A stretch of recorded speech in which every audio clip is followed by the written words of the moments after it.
नमस्कार मित्रांनो, शेतकरी ब्लॉगमध्ये आपलं स्वागत आहे मित्रांनो. तर आपल्या बैलसाठी आपण मोटर चालू केली मित्रांनो, कारण जे पाणी त्याच्यात राहत नाही आहे, कारण की थोडंसं त्याला खराब झालेलं आहे. त्याच्यातून पाणी लिकीच होऊन जातो, म्हणून त्याला रोजचं भरावं लागतं. मग तिकडे बैल पाहू शकतो मी, आरामात एकदम लिंबूचं झाड आहे मोठा, त्याच्याकडे खाली आरामात चारा खाऊन बसलेले आहेत. तर त्यांना आपण आता पाणी पाजण्यासाठी सोडून आणणार आहे. पहिले हे आपले जे पाणी पिण्याचं जे त्यांच्यासाठी हाळ बनवलेली आहे ते भरून घेतो.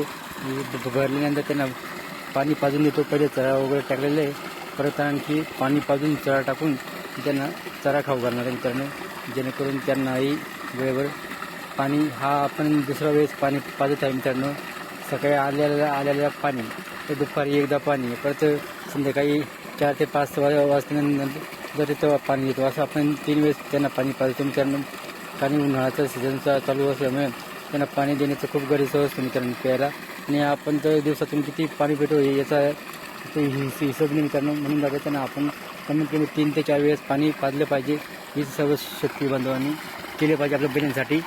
हीच अपेक्षा मित्रांनो. कारण मुक्का जनावर आहे, ते मुक्का प्राणी आहे, त्याला पाणी देणं खूप गरजेचं असतं. ते काही मागून खाणार नाही किंवा पिणार नाही, म्हणून आपल्याला स्वतःहून त्याला वेळेवर पाणी वर चारा द्यावा लागतो मित्रांनो. व्हिडिओ आवडले तर लाईक शेअर कमेंट करा मित्रांनो. सबस्क्राईब करा. देखील किसान.